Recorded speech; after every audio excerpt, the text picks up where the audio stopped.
Happy Sunday morning, everybody, and welcome to this special live spoiler review episode of Behind the Altar, season 3 for Love is Blind. They dropped the three episodes here on Friday, and me and my co-host are going to break it all down. For those of you who don't know our show, this is the John and Wendy Show. I am the John portion, the outlaw John Rocha, joined as always by the Wendy portion, Wendy Lee Zaney. Wendy, how are you? Hey, look, I spent most of my Fridays watching the brand new episodes of Love is Blind after the altar. And then I spent the rest of that time afterwards thinking about all the things that we learned. There's a lot. So I can't wait to get into it. I'm actually kind of surprised because there was a little bit of do they typically do this for Love is Blind? They do this special feels different than the other ones. I think the way they shot this special was completely different than they had before.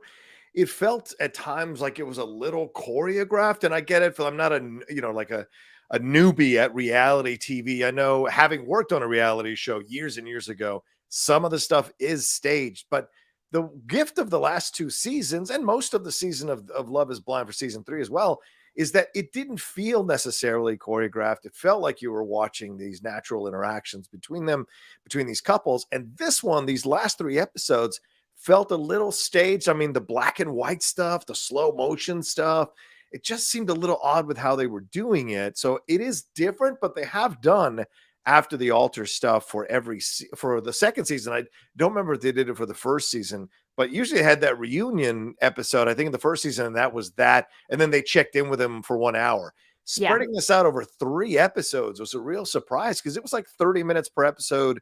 And then I think one of them was 40 minutes. So it just seemed like they could have made this all one mega hour-and-a-half episode, but they split it up, I guess, to get the clicks, get the likes, or get the attention for this whole thing. But there's so much to dive into here, Wendy, for sure.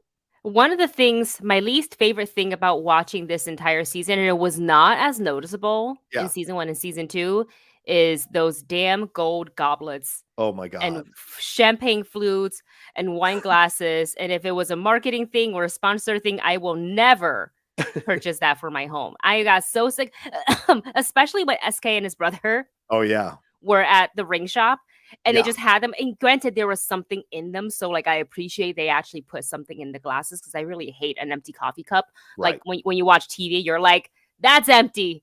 That cup is empty. So they at least had stuff in them. But it's just such a weird product placement thing for me. But I don't even know what that product is. Am I going to go on the internet and find it? Are they at Target? Are they at Williams? I don't know. Put them at the end. And listen, Wendy, you're not alone. I mean, I think, doing social media with Love is Blind, it's always fun to see people's reactions. Here, my main issue with Love is Blind is them gold cups. What's the deal with these gold cups? Where are they from? Why are they everywhere? Yes, I'm invested in doing one. Oh, they're from Target. Threshold. Oh, they're from Target. Oh, there we go. A close-up. Threshold. Yeah, that's Threshold's what my towels are in my bathroom. I love Threshold. Yeah. I will never buy those goblets or whatever you call them. I hate them because of their show. I love this. Love is Blind is out of control with those gold cups at the Texas barbecue at the ring store. So I love that. It's just so obvious. Love is Blind will fight and die on a hill of gold cups. Oh my God. So this was a big deal for sure in Love is Blind. So they're not even on the Target website, man. Got to get those. I'm already on Target. That's the marketing right there. You go into a Target website, you're like, I want those gold glasses or whatever you want to call them, wine glasses, and they're probably sold out. Right. And then on top of that, you're looking through the entire list of what they have for Threshold. You're like, oh, but that's cute. That's the Target effect. And then you buy 50 million things that you don't need. Wow. Yeah, of course. Yeah, that's why I always try to rush in and rush out at Target out of the fear of what I might pick up. For God's sake. Yes. But let's deal with these episodes here. 3 of the episodes here at the end of season 3. Soulmates and blank slates. The party is just getting started. And the last one, a second shot at love, which finally brought Cole and Zanab back together. And these couples here, as we look at the couples here with Bartisse and Nancy, Alexa and Brennon, SK and Raven, which is the real big shocking. We're going to get into that one. Yeah, definitely. Matt and Colleen, and Cole and Zanab. So we're going to break these couples down and talk about it live with you all. If you want to send in any Streamlabs or super chats as we're going along, give us your thoughts about Love is Blind. Feel free to do so. If you're watching now, subscribe to the channel if you haven't subscribed to the channel, and hit the bell button as well. If you're watching later, hit a like on this video and leave a comment down below, as well as subscribing to the channel for sure. And if you want to give us any thanks, there's that thanks button that's there for you all as well. So first of all, let's just deal with the overall things. The way I love to start reviews. Wendy, overall, how did you feel these 3 episodes went, aside from the gold cups? How did you feel these episodes went? What are you like walking away from this 3rd season of Love is Blind feeling? For as much as I enjoyed watching this season, and I enjoy a lot of the individual personalities that we were introduced to, I found these last 3 episodes just, and I don't know how, just like you said, how they spread it over 3 episodes, probably to get the clicks. So it was smart on marketing part. But I found themselves and the cast talking in circles. There was not much to update other than SK and Raven. Everybody else is kind of just status quo. That's how I felt. And I was like, how am I kind of bored watching, especially the very first one? It wasn't really until Alexa's party that I was like, all right, here we go. We're back into it, because it felt less produced. I mean, all of it is produced. Right. And I know it's not scripted. They call it unscripted for a reason, but it's still scripted in an unscripted way. Of course. Where they produce, that's why the producers are on the show. They produce things to happen. So it's just, I found it honestly a little lackluster, a little underwhelming. Wow. Okay. Yeah, I was hyped up for these 3 episodes, and I kind of felt a little bit as well. Look, I'm Wendy will tell you, and if the Lady Outlaw could pop on, she would tell you. This is the one reality show I am like uncomfortably obsessed with. You know, there is a hidden 14-year-old girl inside my body with a burn book, and she comes out when I watch these episodes. It really, Love is Blind, for whatever reason, has accessed that part of me that's inside of me and brings it out. Because I watched this show with so much like just intensity and passion and commentary and whatever, but also having been through the wars of relationships, having been through therapy about relationships, that also comes to the front for me when I'm watching these episodes. And I'm always trying to factor in, well, they're in their 20s versus, you know, a guy who's a little bit older who understands now what it is to be in a relationship and what it takes to be successful in a relationship. So it's always interesting. And I agree with you, Wendy. I think they were trying to manufacture stuff and drama out of what was going on between everybody. And you wonder how much the producers are in the ears of these people and telling them what to say, what to ask, what to talk about, what to go into. And especially with SK and his bro. You think his friend didn't know SK was cheating on Raven? Give me a break. Of course he knew. Of course he's known, but he went along with this whole thing. And you look at the end of the day, it feels like this. This is the first season where I felt like these people are on for social media reasons, as opposed to actually trying to find love, right? And you look at the social media footprints of these people now, like Alexa is at 891,000 followers on Instagram. Yeah, Raven has hundreds of thousands of followers. Zanab has hundreds of thousands of followers. Almost everybody has, ranging from about 145,000 to 894,000 followers on Instagram. So it felt a little bit like this is what they were actually going for. And at the end of the day, we didn't really get much more drama beyond what we got with SK. And it's ironic. It's the last button on the last episode that isn't produced at all. Just Raven sitting on the couch with her phone. That is the standout moment of these 3 episodes. So I found that to be really interesting when you look at it. So, yeah, we're going to spoil everything that happened in these episodes just right off the bat. So just letting you know ahead of time before we jump into it. So if you don't want it spoiled, then, you know, we'll roll on out, watch them, and come on back and hang out with us for sure. Let's deal with the first couple here, Wendy. Let's deal with Bartisse and Nancy. We were waiting to see what was going to happen with them. Sorry, that's the wrong one. This Matt call. There's Bartisse and Nancy. We saw that they had been hanging out, you know, because of course he had said no at the altar, which caused all kinds of drama with the family.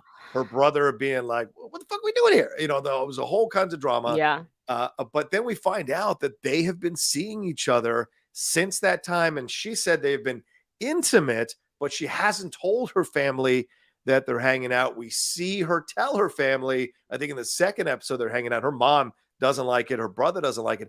And they actually give her some really great advice, in my opinion, saying, you're not going to be able to move on to a new guy if you still have feelings for Bartisse and you're entertaining this notion and you're not just being friends. You are hanging out because you still have feelings for him, still hoping he'll come around.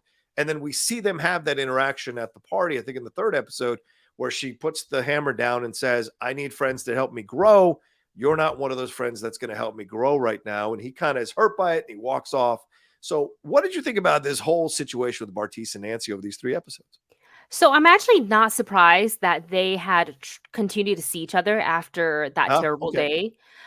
Just because from like a woman's standpoint, she felt, you can tell she genuinely really was into the guy. Yeah. Genuinely. And I believe that for Bartisse, when they were in the pods, he was really into her. But you can't ask a tiger to change its stripes. And he is still, and it's not really technically like ill-intentional. It's just a part of who he is, right? Her personality, her mind, her success, everything. He like, not saying he was going to date her for her success, but he probably looked at it and said, damn, that's a woman. Yeah. Right. And I'm into her. That's why I picked her in the first place. And you're coming off of the high of this connection that they had, just talking, not based on looks, but then the looks set in. And I think this hit especially hard for Bartisse after he saw Raven. Yeah. Oh, yes. And he went, 100%. I mean, who wouldn't? I mean, okay. She is just like magazine cover perfect, that body. So I think that's where he started to make sort of excuses of like, this isn't like, appearance wise, is not somebody who is my ideal type. Right. And then he started to find reason to kind of lash out about that, because he was like kind of like mad at like, oh, it's not perfect. Everything's perfect but this. And it's like, I wish he could have grown past that. Yeah. But he didn't. But at the same time, I think she had so much of impact on him because of their connection. He couldn't let it go either. Right. Yeah. So, but I think Bartisse, one, he's younger, so I think he still has a lot of things to experience, and I think this was a big one for him, especially playing it out so publicly. You know, so I think it is really good that they got to explore what it would have been like, and for Nancy to, at the end, really empowering for her, like she said on the show, to say, I did it, we tried it, this is gonna, I'm sure there's nights where she's, you know, in her room and she thinks, could I have given it another try? Like, let's go one more time. Right. But I like that she kind of threw the hammer down and said, I'm done. Yeah. Yeah. She said, although we have a past, although we had some good times, like I want someone to be obsessed with me and love me for who I am and what I offer. And in the long run, the benefit of him being in my life is minute. So he should go. That's what she said. I don't want to have friendships that don't help me grow, that don't support me, that don't love me. So you look at that situation and you say, to me, the thing is the predominant feeling I have is that everybody on this show needs therapy, and real deep, intense therapy. And it's true. And Bartisse is young, but he was like bragging about dating older women. And yeah, it's fun to date older women when older women are established, have their own lives. And blah, blah. So you're a part of their life. You're not the focus of their life. And I think where Bartisse, so then they get all like insecure when women prioritize themselves,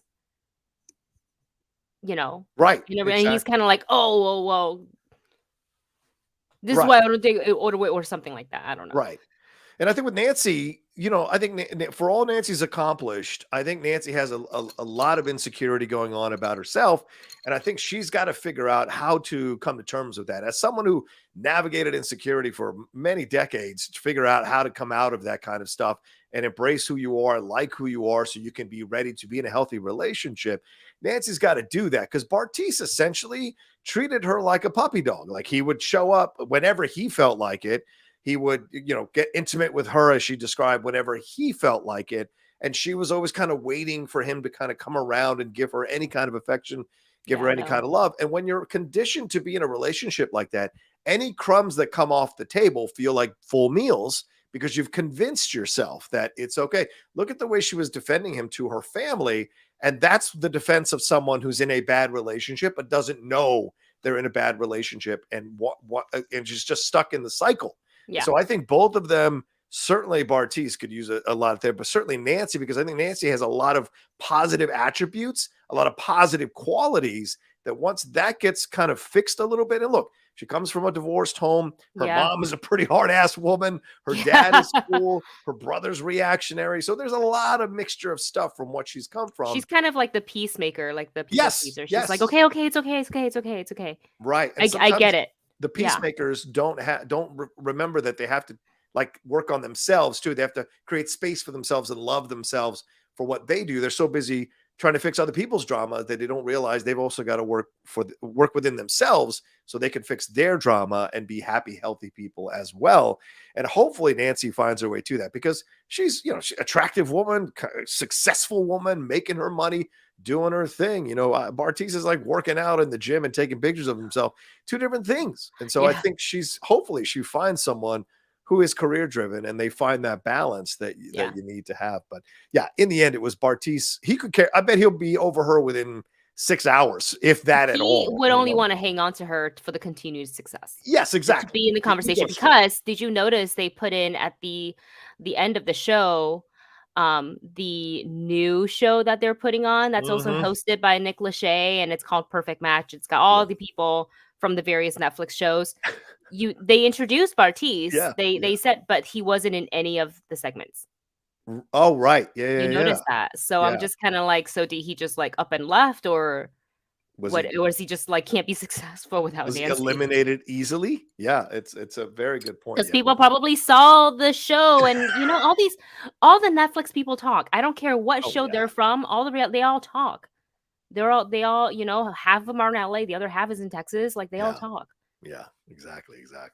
Well, let's move on to our next couple here, Wendy, because we got to get into this one. This is the supposedly successful couple, Alexa and Brennon, who are married. We see them talking throughout the episode about how happy they are together, how fulfilling their sex lives are. Alexa won't stop talking about how fulfilling her sex life is. Look, she's sex positive. Nothing wrong with that. Certainly, but she talks about it. And we hear from Brennon that his family has kind of converted to Judaism and that they've been taking classes to kind of make more of a connection, more of an effort here to connect with Alexa's family. I wonder if Alexa's family is doing any kind of effort to meet them halfway. It doesn't strike me like they're the kind of family that would. And then we see their interactions at the when they're hanging out. Like Alexa's the one leading the way to make fun of Cole when they're sitting at that restaurant, the girls' lunch, right at the girls' lunch, doing all the things that they're doing. And then you see Brennon chiming in on everyone's relationship when he's hanging out with the guys. It's Brennon who's got commentary. And then later at the function there in the third episode, when Brennon is talking about how he doesn't like Cole and he has an unnatural hate for Cole. Bartisse is the one that kind of puts them together. And we hear Brennon actually with a straight face say, I don't usually like to comment on other people's relationships. He had just been commenting on everyone's relationships at that hangout. And then tell Cole that he's got to fix things and blah, blah. And Cole responds by saying, look, I don't know what he's talking about. I never flirted with any girls around him. I never done anything. It's just because he's mad because his wife's best friend is upset at me. And we know those people who take on their partner's anger in a situation without actually exploring it themselves. And so it was fascinating. And then we find out at the end that they're going to have a baby, and they sit down and he gives her this little onesie for baby Lemieux or whatever. So they're going to continue staying married and what have you. What's your analysis of Alexa and Brennon over these episodes and really over the season? So I thought, obviously, everybody's interaction in the pods were so cute. Yeah. And for Alexa, I think she's got a very strong personality, and I don't think it's a necessarily bad thing. Yeah. She just had to find the right person who is fine with her being her own person, very, very strong opinions and very independent. Like would she shed a tear if like her heart gets broken? Absolutely, but she's gonna bounce right back too because she's also got a really good support system. Yeah. In her friends and her family. So I do like Alexa a lot. One of the things that I think throws me off about their relationship really Yeah. isn't either one of them. It's actually her dad. Yes. They're obviously very close. And Yes. I love that for them. But I feel like all the unnecessary jabs at Mhm. Brennon doesn't really help. And I also think it creates this environment where the family members and maybe even Alexa herself can feel like it's okay to like poke fun at somebody until it takes it. Yeah. You just can't do it to. Yeah, you can all say, "Oh, I'm just joking. Oh, can't you take a joke?" It's like, no, sometimes you go too far. Like, just give me a break. We're trying to hang out and just have a chill time. And everything is competitive and everything is like, I'm dominant. It's kind of like, all Yeah. right, we get it. We get it. So that for me was kind of annoying to watch. Yeah. I was like, I'm here watching for Brennan and Alexa's relationship, and then like dad's in like every other shot.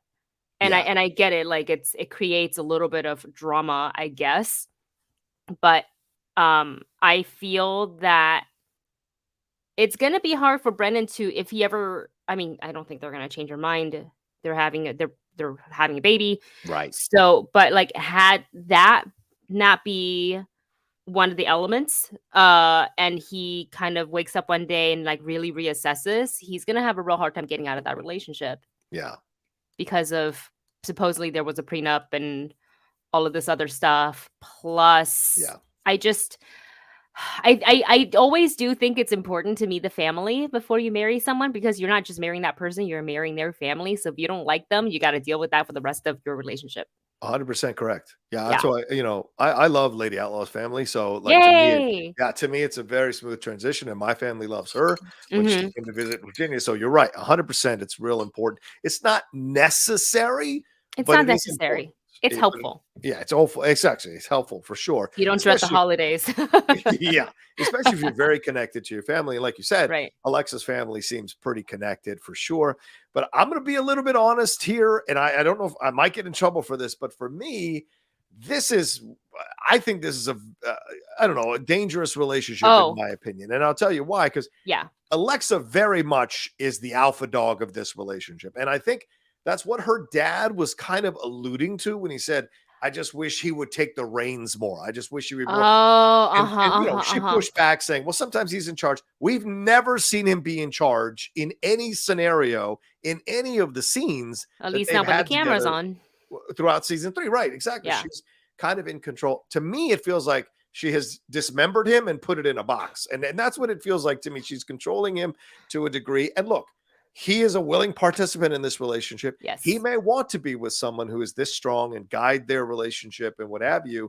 And I think that's what you're seeing here with Alexa and Brennan. So it's not a relationship I would be comfortable in, but hey, if Mm. he's happy and it seems like he is, that's what matters. The problem is that him being sanctimonious and judgmental, using her Yes. strength to kind of Yes. influence how he's speaking to Cole, how he's speaking to the guys about their relationships. It's like, chill the fuck out, dude. Like, to me, it Yeah. was a little like, dude, you're crossing lines here that you shouldn't be crossing. Do Mind you your fucking business, remember you know? there was another I think it was season 2, Yeah. season 1, season 2?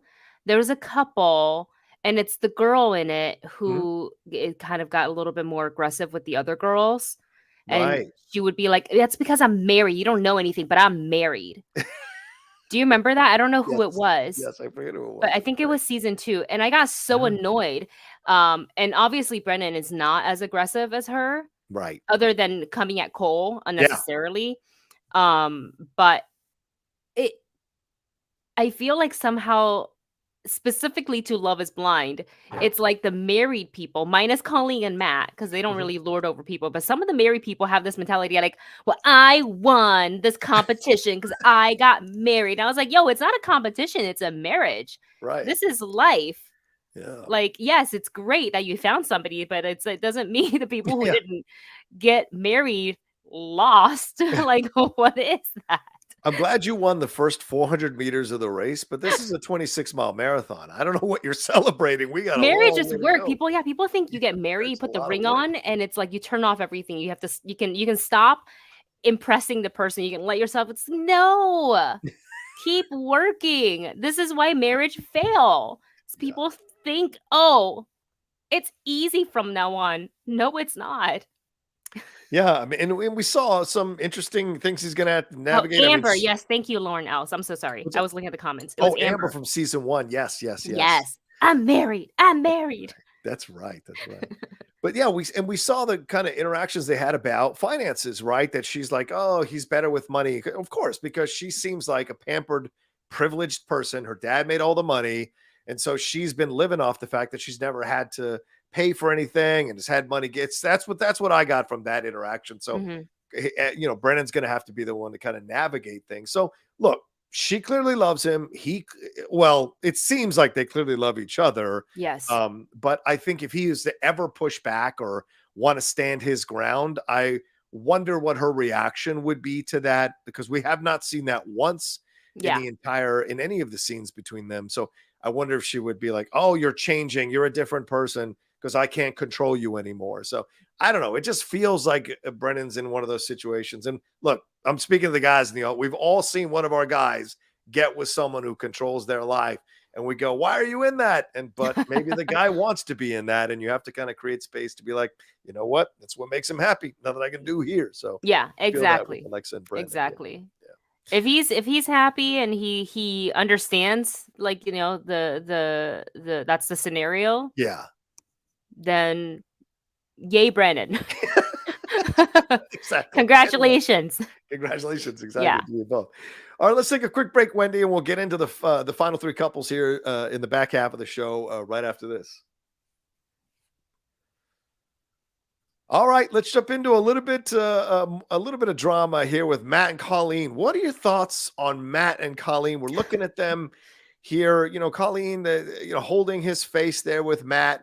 We see their progression of their relationship. They're not living together. They're still married. It's been a year since Love is Blind season 3, and they're still not living together. His excuse was about breaking leases. Her excuse was about breaking leases. They have a dog.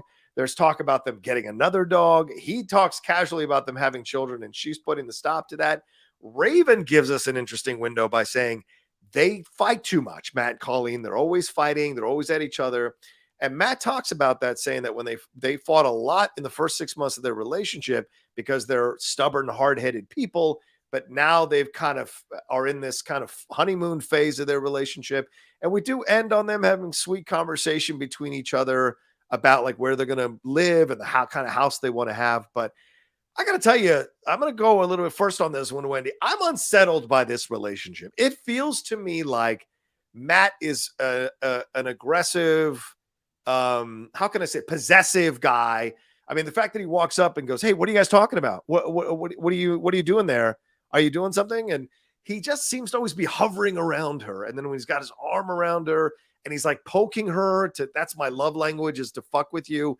It just feels like it isn't the healthiest relationship to be in. And he's been damaged, as he told us, from what happened before. And we only have his word to tell us about what happened in that relationship. And so, and we saw his reactions, his really strong reactions during the season. So it almost feels, and remember, Matt wasn't her first choice. I hate that the show was it out. Cole? It was Cole, and then it was another, I think it might have been Bartisse or somebody else. And then it was at the end, Matt. So the fact that that's never been fully addressed and confronted, especially in the reunion episode when everyone was going after Cole, I thought was such a cop out. And I think, I think they try to protect Colleen, but it's like, you gotta put it on the table and let her react to it. So to me, it feels like Colleen's like, okay, I'm in this relationship with this guy. I really wanted to be married, so I'm going to talk myself into this relationship with this guy. But he was her third choice, and Matt's been insecure about that as well. So I don't know how much I buy their interaction. I just feel like she's accepted the situation, but he feels like one of these guys who's going to get mad if he finds a random text from a male friend or something on her phone, and might even get her passcode or her password to her email. Oh, dear Lord. What do you think about this relationship? I think I was the most uncomfortable watching Matt and Colleen. I was more comfortable watching the conversation go down between Zanab and Cole. Yeah. Way more, because and that's crazy to say. But it's Yeah. something we've known, right? It's Yeah. just drama. It's just drama. We'll get into that in a second. Yeah. But I was kind of almost afraid to watch the Matt and Colleen stuff Oh, wow. because in the beginning he Yeah. was so reactionary Right? and she was so scared I got to imagine all the things going through her mind. Why is he so mad? What did Yeah. I do wrong? Why does he have to leave right away? And then probably the worst thing back of your head is he going to hurt me? Right. That was when I watched it, Yeah. those are the thoughts that come through my mind. Mhm. Mind you, I have never ever in any of my relationship have luckily there's been no physical abuse. Like, I Yeah. mean, emotionally there's a little bit of damage there, but Sure. nothing, that was so damaging where I get triggered Yeah. by certain situations. So I've been very lucky in that. But when I watch, I feel like I'm seeing the signs and I'm like, "Ooh, Colleen, run, girl." Yeah. Not worth it. Not worth it. And because he also had such a hard time talking, it's like he blacked out and became a completely different person. And that's frightening to me Yeah. to watch her in that and to watch her in the cast reunion Yeah. and how she looked so She scared looked like a little to say anything. yeah. Yeah. His And that arm was, like, worries me. around her. He had, Yeah. moved her to him. He Yeah. was in control of her. Yeah. And, yeah, I agree with you. The body language was I mean, the Lady Outlaw leaned over to me. She goes, "Oh, she needs to get out of that shit. He is Yes. totally all over her, He's hovering not over her." ready. Yeah. He's not ready Oh, and he's not she ready at all. it's not the right match. I Yeah. don't think it's the right match. I do feel like there's been a little bit of growth Okay. since then. I feel Okay. like Colleen seems a little bit she's able to speak her mind a little bit more. Like she Yes. feels a little bit more free in doing that. Yeah. At the same time, if you watch her face when she is with him, like specifically when they're on the couch Mhm. and they're speaking, sometimes she would get this look in her face like, "Did I just say the right thing?" Yeah. Sometimes. You gotta, like, really watch it and, like, I you know what I'm agree. saying? So but they are 2 very stubborn people. They're like oil and water. They're not blending. Yeah. They're not blending. I don't know if they're gonna stay married. Yeah. I don't know. So, like, I know the guys were kinda getting on them about on Matt specifically about, like, "Oh, how come you don't live together and da da da da da?" So at first, like, my initial reaction when I watched that part, Yeah. I thought, "You know what? This isn't they don't have, like, the usual way of meeting each other." Yes. Right. They met on a show. It Yeah. was an experiment where you connect via just conversation where looks come second. Yeah. And that's why, it's called Love is Blind. And I feel like, for them to be married or engaged without meeting the person and then throw into this, like, you're going to coexist Yeah. Yeah. for a few weeks. We're going to try to make things easy for you. But, like, that's just weird. So at first I was like, well, taking the year to live apart and, like, kind of like be married but date and learn about each other may not be such a bad idea. But then I thought about their relationship some more and how they've interacted. Yeah. And I feel like that is a couple that really needs to learn how to live together Mhm. because you can date and be in a relationship and have your own safe spaces to go to, and you can have the greatest relationship. And then once you live together, Yeah. it's a game changer, I tell you. Because there's different little habits and people do that could be like a pet peeve, it could be the tiniest thing. And she's already talked about the pet peeve. You Yeah. just mentioned it of him like poking her. Yeah. And she said it like, I don't like that. And he does it anyways. I was like, so you don't care. Right. You don't care about You her don't feelings. You respect care her. about your own. And that bothers Yeah. me. Yeah. That bothers me. Like there was once, okay, not many people tell this story. Dustin's gonna kill me for saying this on air. So I am super freaking ticklish. Oh, okay. Super. Okay. So, and like, you know better. Like if you're able to like get that close to me, you know better. So Dustin used to joke around a lot and I'd be Yeah. like, no, no, no, no, no. And it was like fun and games, like whatever.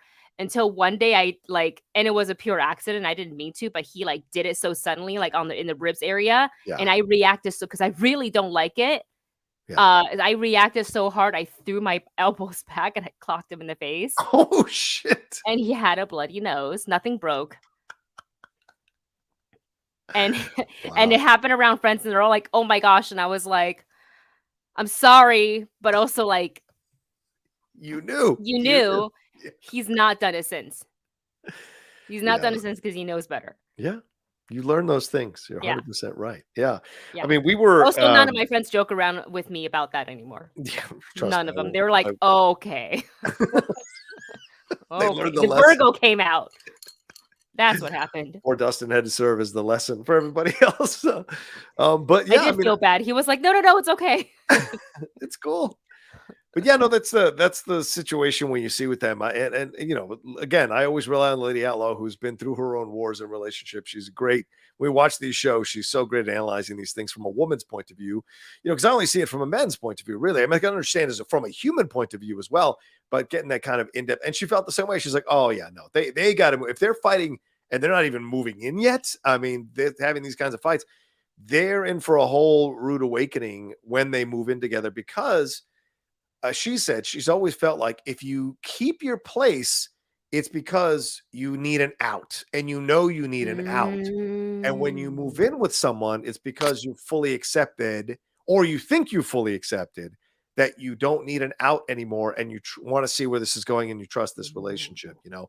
And she said, so until they move in together, and then even when they move in together, they're going to discover all kinds of stuff about themselves they didn't know and work in living with each other. And I know Nancy was saying, or not Nancy, sorry, Colleen was saying, oh, I spend every night, we essentially spend every night together. Mhm. Nowhere near the same thing. Having that out is not the same. Like, I'm not in prison if I can go and hang out someplace else. Do you know what I'm Right. saying? So Right. it's that's the situation. So I think until they move in together, we're not going to know really if Matt and Colleen are going to make it. But there's a lot of warning signs to me of this as being a possessive, aggressive relationship. He is working out his issues from his last relationship on her, and she Mhm. is just so desperate to be married that she has kind of shoved down her natural instincts to get out of a situation like this as well. And again, I don't know if it's helping her social media wise or professionally or whatever. So there's a lot of those factors that are in this situation as well. So we shall see. We shall see. Yeah, Uh, that was, yeah, it was uncomfortable to watch. I was yeah, just like, agreed. "What's gonna happen now? Is he gonna" but he never, like, really reacted, so I guess that was Yeah, good. At that's least the cameras growth. didn't. Yeah. Yes.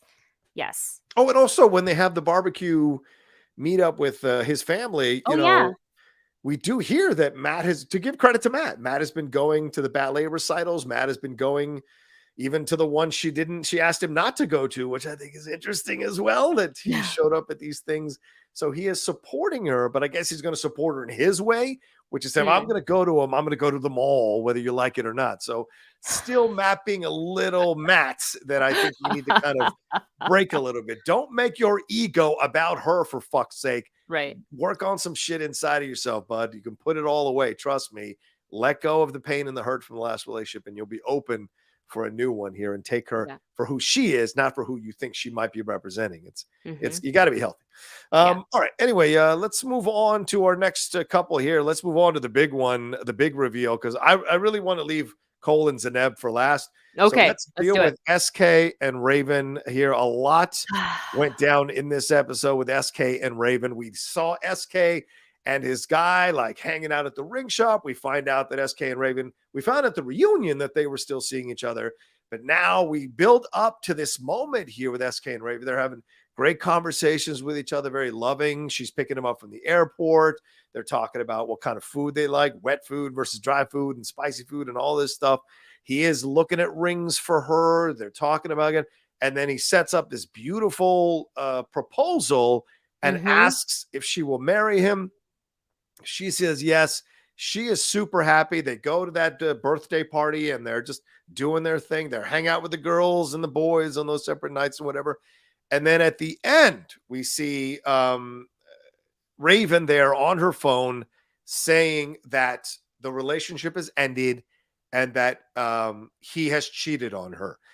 And just to give you guys a little bit of background, and Wendy, I'll get your thoughts on this as well. This all started when a person on TikTok called out, a woman on TikTok called out SK saying that he had been seeing her on the side and posted DMs and texts with him. And they shut it down initially. And Raven came out and said there were rumors and that they're fine.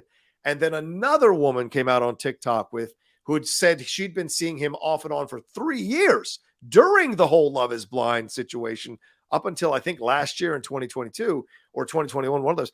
And she had text messages and DMs. They all had receipts. They all had receipts. And she even said that he said to her, Raven is just a friend. It's not real. I'm getting paid. So that's massive. And that threatens to, of course, break Love is Blind and show you the truth about Love is Blind. Yeah. Possibly. So they've come out and said, well, for legal reasons, we can't comment on these things, but we are separating. This is over. We're walking our own path. And just this past Thursday, SK posted a video of herself in another man's closet saying he left me alone in his closet, or in a man's closet. I don't know if it's SK or anybody else's, saying he left me alone in his closet. So what's your feeling on all of this situation? Because we saw a pretty emotional Raven at the end. Is this all bullshit, or did they really kind of go through all of this? And was she legitimately heartbroken? So for me, Raven was the least dramatic out of the entire cast. Out of the entire cast. Where she kind of was so comfortable being herself and having her career that I think for her saying yes to SK and doing all that stuff to get to the altar was a lot. I think she really put herself in there and really committed to like the experiment and to the show and to the feelings that she had for this guy. And I feel bad that she kind of essentially got her heart broken twice. He said no to her on the altar, but back then at the time, the reason was because of the traveling back and forth. I was like, you know what? That does kind of suck. Him being in school, it's expensive and you're not there. And like, does it add more stress to the relationship or does it, make it better? And so I don't think it was necessarily a bad thing for him to say no. In the first place. It sucks that they had to wait until like they're down the aisle, but like that's how the show works, right? So this time when they were dating, I was like, okay, cool. They're doing like the slow approach. They're gonna date, they're gonna be a couple, they're trying to work out the long distance thing. So I enjoyed seeing that, and I enjoy seeing that they actually, got an apartment together and they decorated together and everything. So I thought that was like really cute. Until the end where I was like, oh dang, he cheated on her. I wasn't aware of like the post of her being in somebody's closet. Can you elaborate more on that? That just happened. Let me see if I can bring this up here because I know someone posted it. And let me see if I can bring, because I don't think I can show her. Can I show her TikTok if she's? It's public. Is it public? So I can probably show it. It's on a public social media forum. All right, let me see if I can find it because I want to show you guys because she was posting herself in another person's closet. I can look it up. Is it on TikTok or it's on her Instagram? Maybe it was. Maybe it was her Instagram. I thought it was her TikTok, but she posted, something about this and showing what she was doing. So it was in one of the reviews, and I can't remember who posted it at the end of their review, but I was looking at it going like, oh wow, that's an interesting situation that she would show that herself in another man's closet, and she's like holding his clothes and all this kind of stuff. Oh, did she take it down? Because I don't see it. Oh, maybe she did take it down. Maybe somebody called her out for it. Unless it's on TikTok. I can't seem to find her TikTok account. I don't think she has one. Oh, really? So you think it's on her Instagram? Maybe Instagram wait. Here it is. Hold on. We're doing detective work, guys, on the live show. Hang on. It's taking a second. Oh, you know what? I don't think here it is. Okay. Yeah. Okay. POV, he left you in his house unsupervised. Yeah. Okay, I'm watching it. Okay. I guess, are we allowed to watch it? Is it Raven Elise? No, what's her name? Yeah, there it is. Yeah. Right? Are we allowed to watch it? I mean, it's definitely not his closet. Right. Doesn't seem like it's his That's style. not his style. The Right. flannels and the shoes, it's not SK. Yeah. I don't think. Okay. Okay. I don't think. But here's the thing is if she coming out of this and she found somebody else that she connected with Yeah. already Maybe. and you know, it's it may not be a bad thing for her. I'm not saying that it's here's the video. Here you go. Here we go. There she is. Whose closet? Whose closet is she in? So, oh, that's weird. Okay, so there you go. That's her. That's her TikTok. But yeah, whose closet is she in? But yeah, what you're sorry. Go ahead, Wendy. What were you saying? No, I think it's a little bit of she's kind of taking it back, taking the Yeah. power back. So let's just Oh, say yeah. he said what he had to say about making the money or whatever. I don't feel necessarily that that is the case for her. I could be totally wrong here because we don't know, Right. Right. right? But let's just say that she isn't. And after all of this, she finds somebody or she rekindles something with somebody who had she'd been friends with for a while and just Yeah. was like, I don't know. But now through all this, she's emotionally grown a lot. She knows what she's looking for. Yeah. Or she's just trying to have a good time, which I can't fault her for. Like if Of she's course not. single, go do it. Right. Right. So, but for what it's worth, I think it's really awful that, if the cheating rumor is true Yeah. and it's, she truly believed in their relationship, that sucks because it was two women and that's only two that's come forward. So like who Yeah. knows who else? Yeah. You know what I'm saying? Yeah. It's just like I just don't think she had anything to I think she was on Instagram already pretty popular prior to the show. Yes. Right. I don't Totally. really think she needed it. Right. Right. You know what I'm saying? He did, maybe more so Maybe, but I mean, he than her. wants to be a doctor, so how much is that really going to help him? Social media? Yeah, but like I don't people know. who had never had fame and gets all of a Huh? sudden Instagram or like social media famous, and then you Right. get all the access and your DMs are open, all this and that. It's different. Yeah. Yeah. It's real different for people who haven't experienced that, in my opinion. And Raven has always felt like she's very mature. Yeah. Um, so I feel bad for her. Right. Like she's crying at the end of it, and she literally said yes to the man. She tried so many times, and it's just not Yeah. working out, and that sucks. It's so ironic because, like, it seemed like she was making him jump through all the hoops at the beginning of their relationship. Remember, like, Right. how he with the kissing, sleeping together took a while before that final, which is totally cool. Everyone's Yeah. got their own, time frame to do stuff, regardless of whether producers are pressuring you or the show is pressuring you to have sex with this Mhm. person. Everyone's got their own, personal timetable to do that kind of stuff. So totally cool. But it seems like ever since she finally gave in to him, he's been disregarding that almost, like by dropping her at the altar, then by cheating on her recklessly in this situation. And the last one is the person Hannah Beth Style at Hannah Beth Mhm. Style on TikTok. She Mhm. wrote a whole video, did all the text. She said she went to Ibiza and flew back to Madrid. I asked to Mhm. see the phone, send pics to myself, but ended up seeing messages from a contact named Fiance.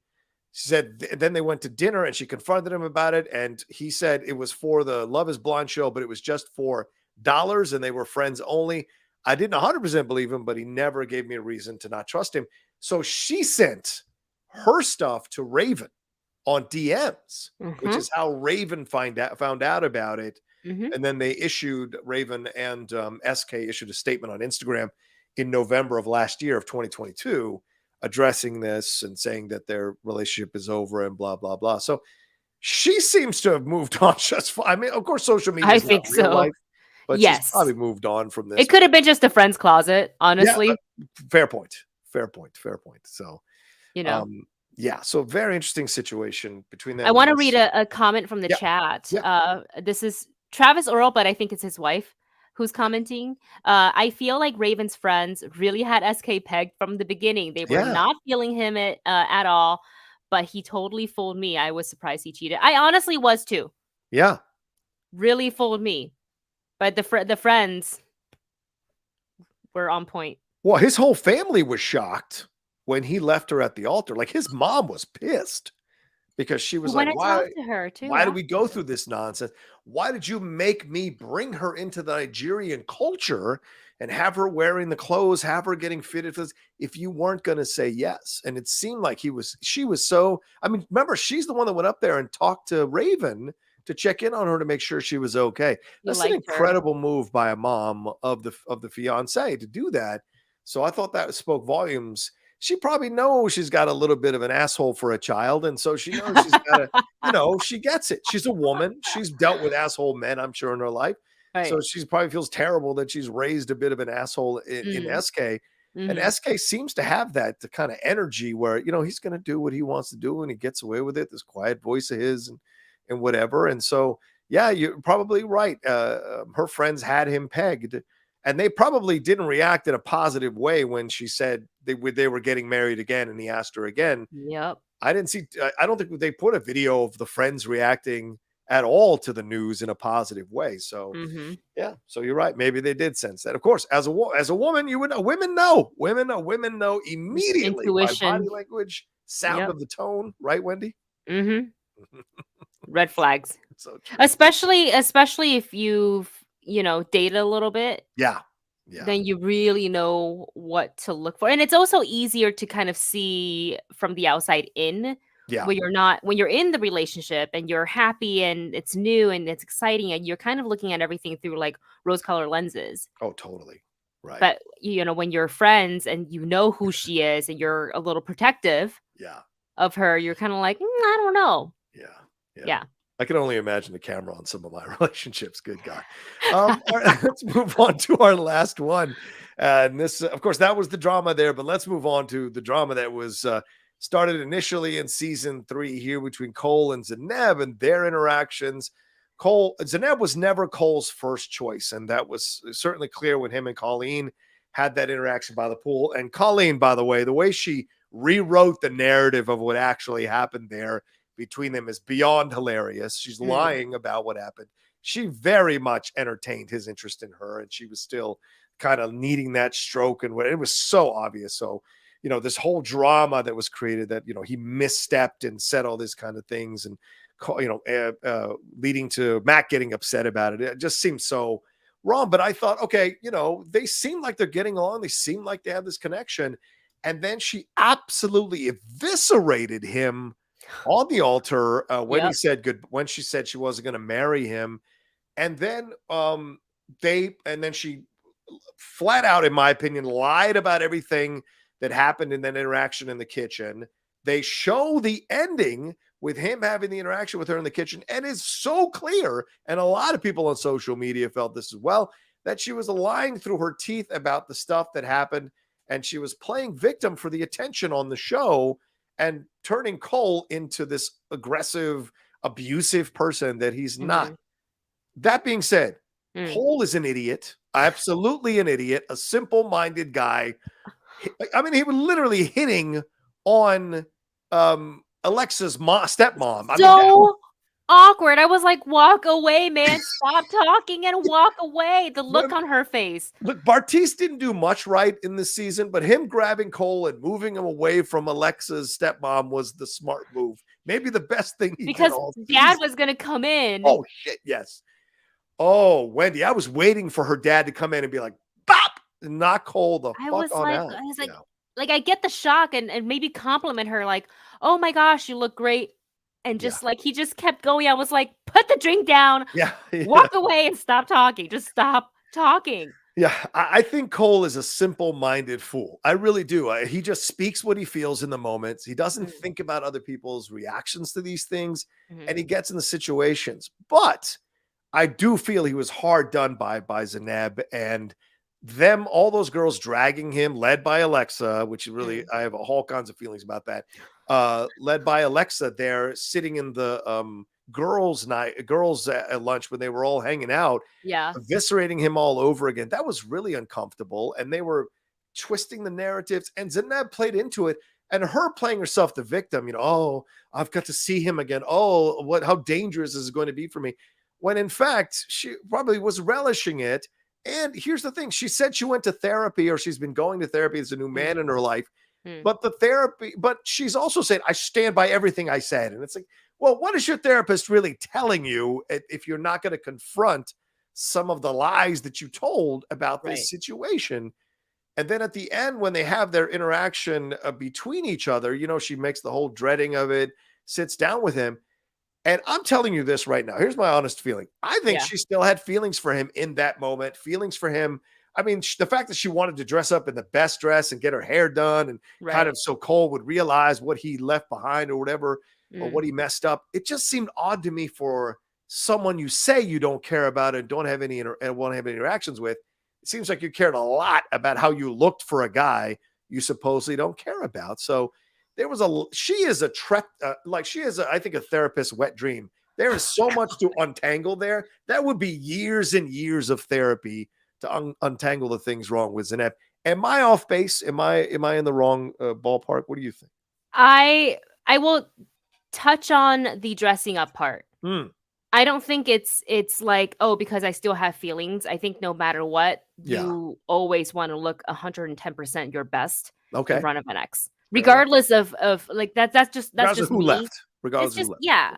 Or like, because Zanab isn't the type that's like she wants to come off as like I'm unbothered, Yeah. but she is bothered, Yeah, she is. The right? insecurity with her is like And Grand that's Canyon okay. levels deep. Yeah. That's okay. I'm super insecure. Sure. Yes. I 100%. totally get it. Like Yes. socially, I feel like I'm very awkward. Right. So like when I'm interacting with people and I'm like, Wendy, you're such a fucking idiot. Like I Yeah. like Yeah. I'm just like, why am I talking? Uh, trying to make conversation. I'm like, oh God. Door, man. So walk away, just walk away. But I don't fault her for wanting to look nice. And it's also gonna be televised. Yeah. So absolutely she needs to look 100%, her I can get why she wants to look 100% her best. And she looked great. I thought she looked great. I think Yeah. the She looked color good. Yeah. of the dress and the dress is very pretty. What's weird to me was like is she kind of pendulums back and forth. Yeah. Like I've been working on it. I'm coming to terms with it. Oh, I'm dreading it. No, no, no, I'm gonna be okay. I'm prepared. And then like when Right. she is like with the girls at Yeah. the party and she was fine and then he shows up and she's like, oh, and I was like, it just felt a little Yeah. more put on than what I Performative. expected. Yeah, yeah, yeah. Yeah. And of course, when there's like tea and drama, people are like, "Ooh, what is this?" And it makes good Right. television. So who knows if it's how much if it's like the producer saying like, "Put it on," and you get more camera time, Right. Right. right? Good point. I think there's been a little bit of growth with Zanab. Mhm. I think the therapy. I feel like I can see it. Okay. But the thing about therapy, and you know this, Yes. you've gone through therapy. I've gone through Nice. therapy. Yeah. I still am going to therapy. Um, is that it's not easy to confront your It's feelings true. because when you do, you feel like the biggest loser. Yeah. You feel just awful and like, why am I here? Who am I? And just all these terrible things, but you have to confront them in order to grow. It's not the Yeah. easiest thing. And sometimes that makes people not want to continue to going to therapy. So Yeah. who knows how many like what her schedule is like, because like mine is supposed to be weekly, but there's been times that I skip because of work and whatever, Yeah. right? And that slows down the process because then all the work that you put in, it goes back to like now you have to start from the beginning again. Right. Right. So I think I think the most frustrating thing is 100% of a he said she said. Yeah.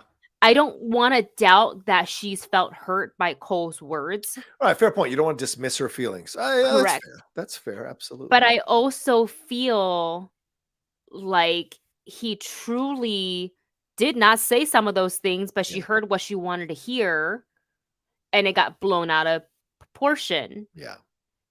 So, but granted, I will say this. When I first started watching the show and I was watching Cole, I really didn't like him.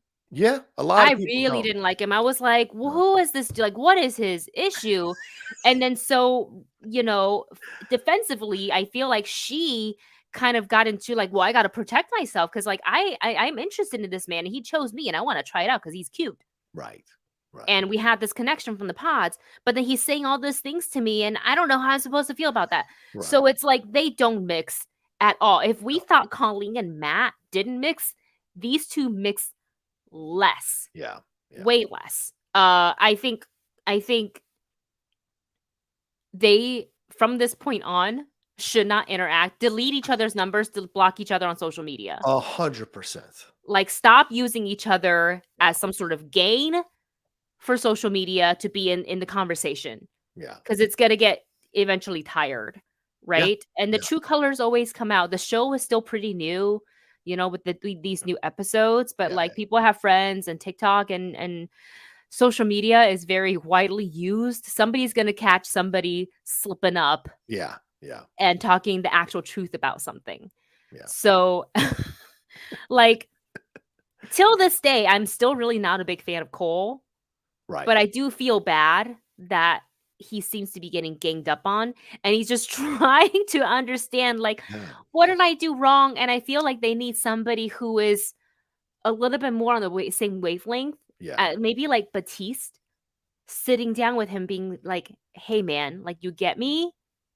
Somebody who's been through the process. And is a little, can speak Cole's language, because having Brennon come at him, they're different age, they're different approach to life. Yeah. It's too like, I'm coming down on you, I'm lording over you, and Cole's like, I don't know what to do. Right. And then on top of that, Brennan's really tall. Yeah. So it's like, it's really intimidating, and I feel like he needs to have a sit down with one of the buddies, probably like, again, like Bartisse, to be like, hey. But again, we don't know, like, I think he could have sat down with any of the other guys from the other 2 seasons, but I don't think any of the guys from this season are going to help him or guide him like they could. You know what I'm saying? I don't think, because I think Bartisse has got his own set of issues to untangle as well. So I think all those guys this season, like Matt would be like, oh, you got to do this, or Matt SK would be like, and Cole went on a trip together, did they not? Did Bartisse and Cole go on a trip together? I didn't know. It wasn't Bartisse, it was Cole and Matt. Oh, Cole and Matt. It was after the reunion. What? And it was on, it was on one of their Instagrams. I think it was on Matt or Cole. I swear to you. Oh, that's a bad Wait, hold idea. on. I want to make sure I'm not wrong. Cole, that's a bad idea, man. What's Matt's handle? Oh, I don't even know. Somebody find it. Okay, hold on. Let me see. Love, hold on. Usually it's on the front page of Love Is Blind, the Instagram, because they've got the accounts. By the way, Wendy and I thought this was going to be a 30 to 40-minute show, but we're already past the hour mark. We should have known. We love the drama. We should have known. Okay, where Matt is Matt Bolton, Matt_Bolton 24. That's what his is. I don't see pictures. It's a reels, or I hope it wasn't a story, because I won't be able to find it. I don't like Colleen wearing a Cowboys jersey and an Eagles jersey. Ugh. No, it's not here. It's not here. Dang it. I think it was a story. Okay. Was it Insta story? Okay. Yeah. Wait, hold on. I'm going to look at his tagged. You always want to look at people's tags, because that's where you find things.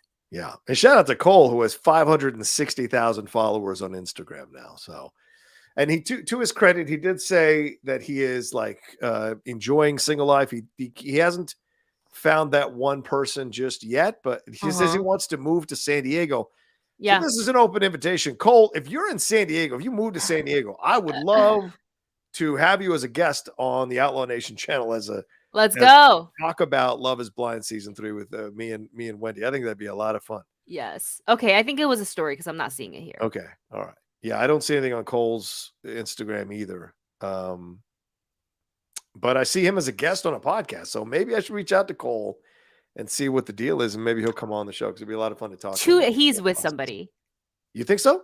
Look at his tag. Look at Cole's photos, like tagged. I'm telling you, you got to go to the tags.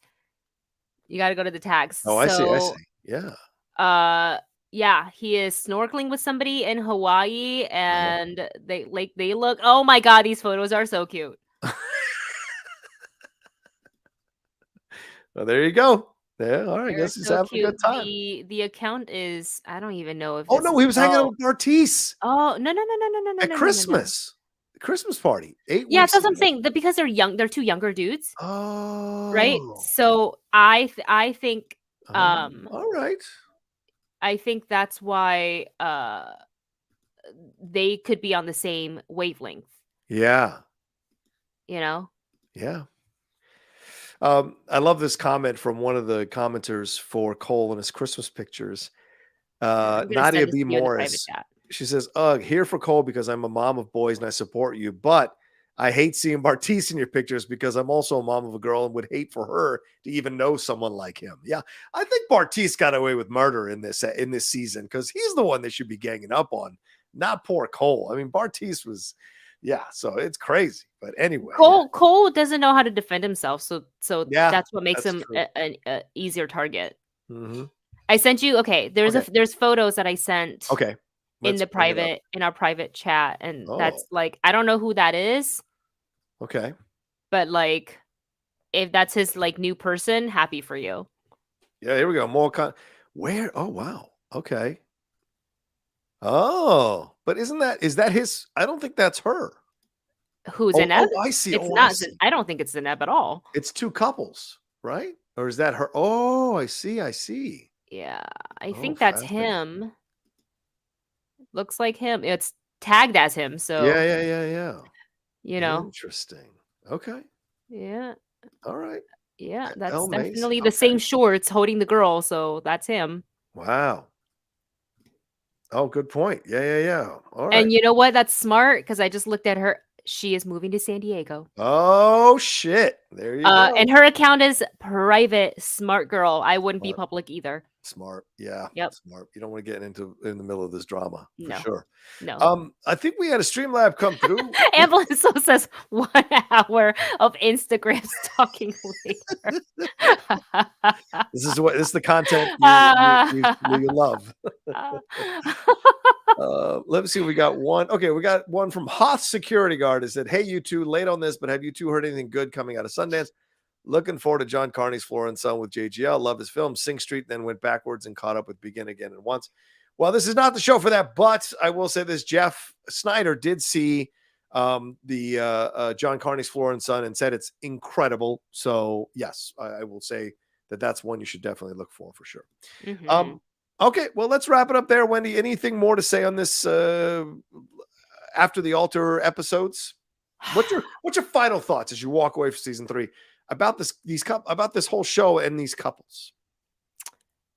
This is probably the messiest season, and I say this after witnessing the craziness that is season 1. Yeah, season 1. Okay, season 1 was insane. Was insane. But I feel like for some reason those season 1 and season 2's groups seems more tight knit. Yes, right. This one doesn't really quite feel like it, with the exception of the girls. I think the girls are a little bit more tight knit than the men. Right. But I hope at the end of the day, through this experiment, they can all realize their faults and their strength, and that they know what they're looking, and that they can acknowledge those things. It's important to say that. And they feel like they can be a better person coming out of the show moving forward as they look forward to other relationships. But I don't want to see in the headlines that Nancy and Bartisse are trying to get back at it. I don't even want to see her back on another show. Yeah. Just because I think she's too good for it. Right. Right. I think Nancy's too good for it. I think Raven's too good for it. Yeah. I worry a little about Colleen and Matt, so we'll see where they go. I don't usually get uncomfortable watching reality TV. Couples. I really don't. But I just feel like what I think I figured it out. I think I figured out as I was watching. Yeah. I was waiting for his reactionary outbursts. Right. That's what I was uncomfortable about seeing. Yeah. I don't like seeing that. And seeing that in the initial episodes made me feel very scared for Colleen. Yeah. So, but if they can find a way to work it out, may that be living separately for a little bit longer, so be it. But eventually they got to face the music and live together. Yeah. You have to. Of course. Yeah. And Brennon and Alexa, they're gonna be them. They're Yeah. not going to divorce. They're going to have the baby and they're going to live out the rest of their lives being in Totally. that relationship. If they're happy, that's awesome. Right. With Zanab and Cole, man, I don't know, man. I really feel like those two need to block each other like completely. Cole at this point needs to walk away from every single person from the show. Yeah. Okay. I think Fair enough.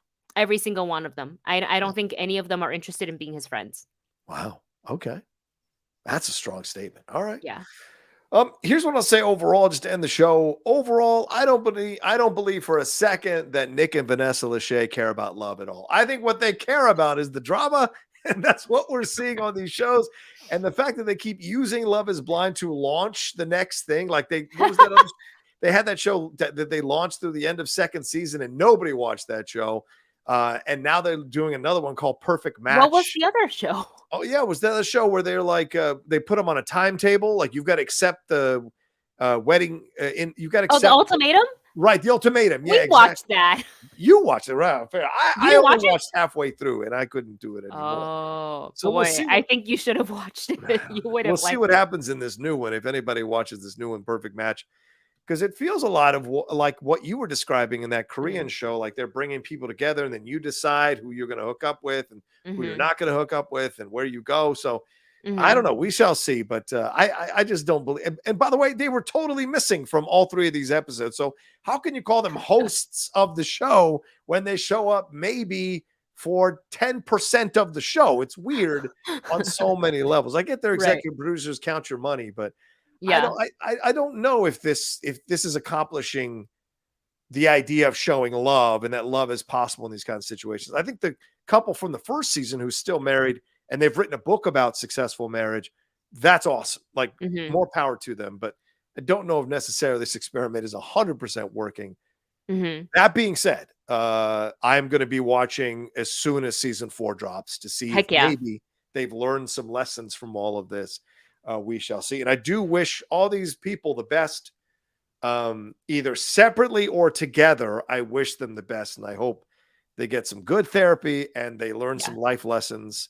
Because Lord knows if someone had a camera on me in my relationships in my 20s, I think you could do a whole show breaking me down in the situations that I was in and the stupid shit I did and stupid shit that was done to me. So that's that's what the 20s are for, learning about how to be healthy and what you want. So, create some space for these guys as well and wish them the best. Absolutely. All right, hey, listen, before we go, I just want to take a look at the cast of The Perfect Match. I will be watching the show because Chloe is in it. Chloe is from Too Hot to Handle, and then she was on The Circle.